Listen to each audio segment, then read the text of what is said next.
Hey guys, it's Vampire Mike from Sega CD Universe, and I wanted to talk to you guys about some of my favorite Sega CD titles. Pull this one over here.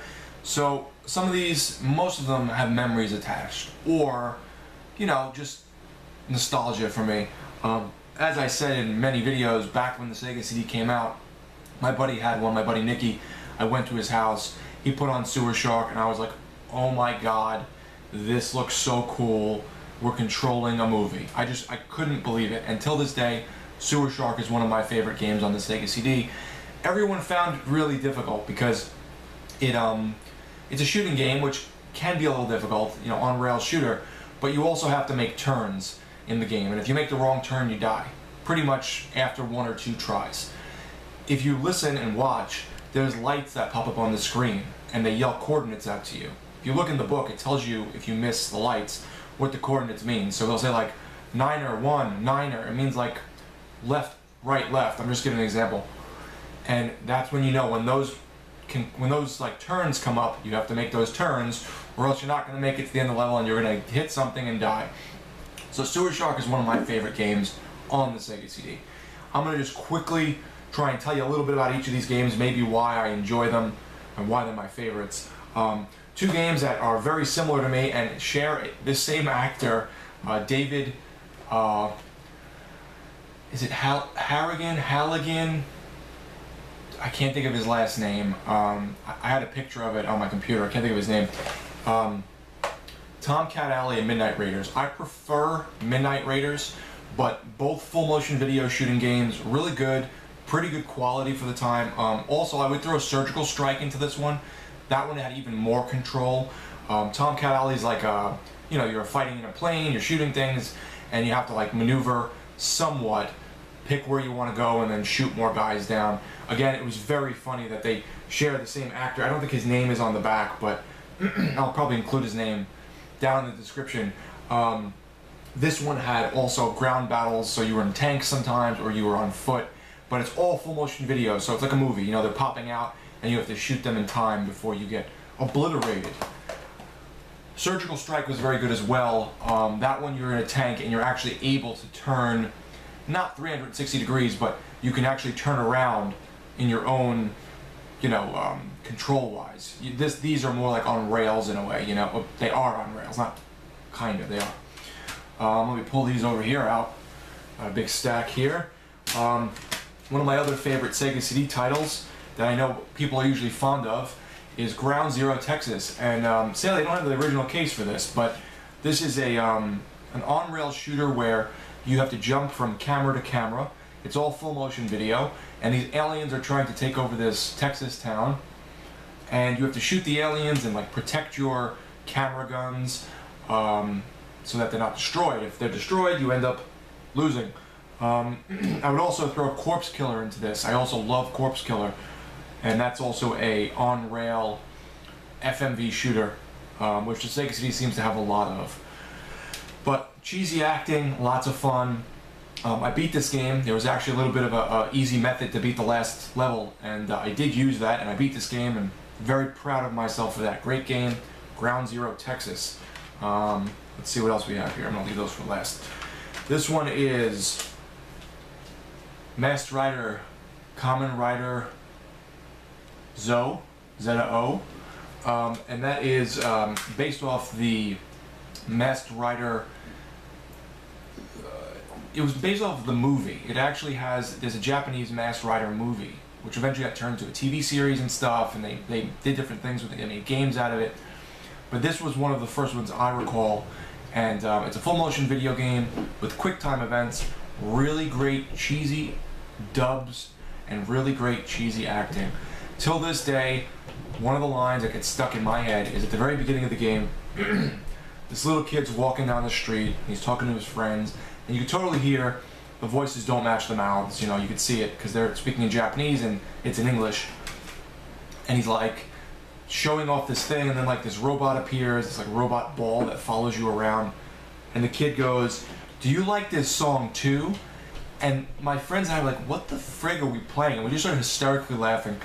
I've since beat this game. It's a great game. If you like quick time event games, it can be a little difficult, but once you put it on easy, you shouldn't have too much of a hard time.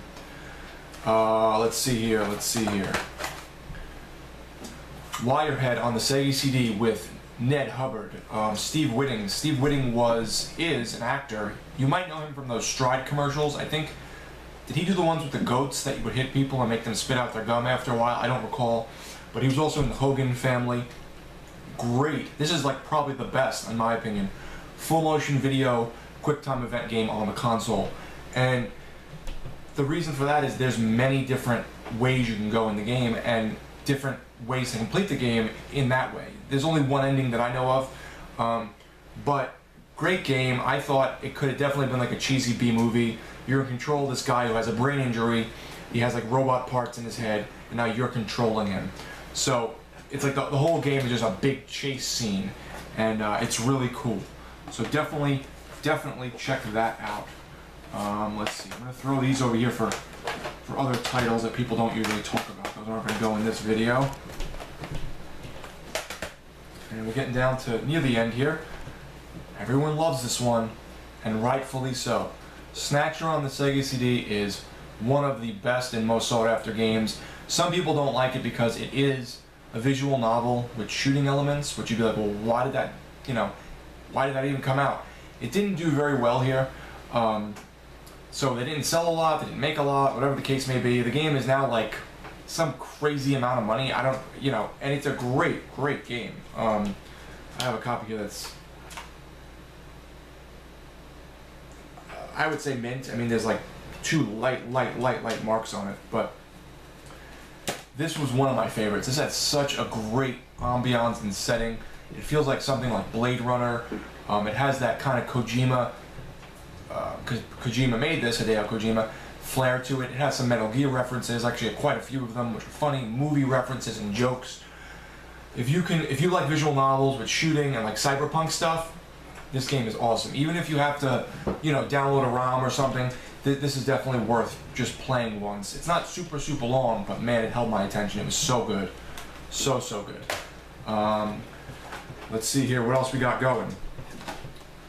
Popful Mail. Popful Mail is a side-scrolling action RPG. Really good. Think of something like, what would I compare it to? Think of something like, let's say, the second Zelda game. Great graphics, really cheesy but good anime voice work, great anime cutscenes. If you like role-playing games, if you like action RPGs, you will definitely love Popful Mail. This game is awesome. This is definitely one of the, in my opinion, one of the best games on this Sega. The graphics are great. It's only 1 player, which would have been cool if it was 2-player, but it's just awesome. It's got so many good elements. A little difficult, but you can definitely like find your way around the game. There's like secrets and hidden things and items and upgrades. You can upgrade your character. I would definitely recommend Popful Mail to anyone who likes those types of games. Trying to think if I should include these two in games that people don't usually talk about, or my favorites. I guess I'll include my favorites, but let's get to those last. 2 of my other favorite games. My God, I love these games. Willy Beamish, The Adventures of Willy Beamish, and Rise of the Dragon. Both originally computer games that got ported to the Sega CD with better versions. Maybe not graphically, with the color palette, but sound-wise, the sound and the voices in these games are awesome. The only thing that I would say that kind of stinks a little bit is Willy Beamish has a lot of load times, and it's really long, the load times. But they give you this like kind of, it looks almost like a DNA strand of balls, and you can move the balls around on the screen just to waste time while the game's loading. But it's a point-and-click adventure game. Both of them are. Rise of the Dragon has some side-scrolling shooting scenes, and it has a first-person shooting segment, like on rails. But this is all, point-and-click, picking up items, using items at the right area. Something akin to like Secret of Monkey Island or Discworld or Maniac Mansion. I picked this up in a Toys R Us many years ago with my mother, so I was a kid, when the Sega CD was on its way out. They had a RAM cartridge, In Excess Make My Video, which made me a very big fan of the band. It's one of my favorite bands. And this. And I always used to see this in magazines and like Sega Visions and stuff. and I go, I gotta check this game out, and it is fucking great. It's slow, like I said, with the load times, but it's got so much charm and humor, and I just think it's awesome. It looks pretty cool, you know, the graphics are great, it feels like you're playing a cartoon. For more of an adult-oriented version of that, check out Rise of the Dragon. I have 2 copies of this. I have this version in the blue box, and then the hard, you know, clamshell type cases, these big, thick cases. This is akin to something like, again, like Blade Runner, Cyberpunk. This is way Blade Runner-ish. You're a point-and-click adventure game. You're trying to solve the murder of the mayor's daughter, or drug overdose, I think, of the mayor's daughter, because this drug is leaking out into the town and killing people. All the while, there's this gang or sort of like Japanese underground people that are putting the drug out there, and they're also looking to summon this demon named Bahamut, who's a dragon. So hence the name Rise of the Dragon. This one, both of the games are a little unforgiving. If you use the wrong item, if you do something at the wrong time, you'll die and have to keep going, you know, reload. I beat both of these. I had to wait. Whew, speaking too quick here. Willie Beamish, I had to wait to beat this because Willie Beamish had a part I could never beat, where you're with a babysitter and the babysitter turns into a vampire bat and attacks you. And, you know, who would have thought of it? You have to pick up the vacuum and suck her into the vacuum. So it was like, really? So I didn't know about this until years later. I went on a website called, it wasn't Game Facts. I want to say it was like Game Winners or Cheat CC. I think it was Game Winners. And the guy who wrote all the things, wrote all that part of the website, was named Al Amalu. I emailed him a couple of years ago to thank him, you know, for all of his great memories as a kid of me going online with my first computer and downloading all these walkthroughs and going, oh my god, I can finally beat Willie Beamish or whatever. And I finally beat the game. Great game. Lots of fun, spoofy stuff in there. This one has like one of the final scenes being a side-scrolling shooter that's a little difficult, like, you know, jumping around and shooting bad guys and stuff. Actually, this is the final scene, if I recall. But you can die so many different ways in this, and this has some great memories for me. So check out Rise of the Dragon and Willie Beamish. I can't recommend those enough if you like point-and-click adventure games, like a cartoon look. And finally, 2 games I really like that nobody really talks about because they're not official releases. So, excuse me. First we have Bug Blasters, and Bug Blasters is a full-motion video on-rails shooter that looks a lot like Ghostbusters. Really, really cheesy. This was purchased and released by Good Deal Games, who also released things like Star Strike. What was the other one?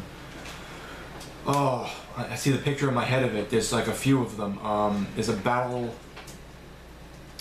mech game on it. I can't think of the name that I have, like a beta. There's a first-person shooter, like mech game they released. Battle Sport, Battle something. And then there's a fighting game, Burning Fist Force Striker, which is pretty good. I have that. So I do have most of the games that came out after the fact that are unofficial releases. And how Good Deal Games did this was they had purchased the rights to the games that were canceled or completed and never came out, or maybe needed a couple tweaks, completed them and then released them on their own dime. So Bug Blasters is, as I said, a full motion video on rails shooter, FMV, really cheesy, really fun. You're fighting, it's just so bad, it's great. You're fighting this like team of evil bugs that are overtaking the city with your like ragtag team of, you know, Ghostbusters. They look like Ghostbusters with their packs and their stupid guns, and there's like cutscenes in between of like all the bugs talking at like a meeting about you, and you can tell they're like totally like puppets or whatever. Really fun game. You know, these games you might not have such an easy time finding. Good Deal Games doesn't have them anymore. I also, on a side note, and I've mentioned this earlier in other videos, or before in other videos I should say, Good Deal Games also had the rights at one point to the Smurfs and Johnny Mnemonic. And the Smurfs was a PAL-only release. Johnny Mnemonic was only released on the PC that I'm aware of. And those Smurfs was a platformer, and Johnny Mnemonic was a full motion video game with QuickTime events, and I love that movie. Big fan of Keanu Reeves. Obviously Keanu Reeves is not in the game, it's a whole different actor. It's pretty high production value. If you want to check it out, Spoonie from Spoonie Experiment did a really good gameplay of the PC version of Johnny Mnemonic. Anyway, I had a hand in like converting those over to English, the American format from PAL, and sending them to him, and then he ended up giving me some free copies when they were released. I think he didn't have all the rights or something at one point, so he pulled them.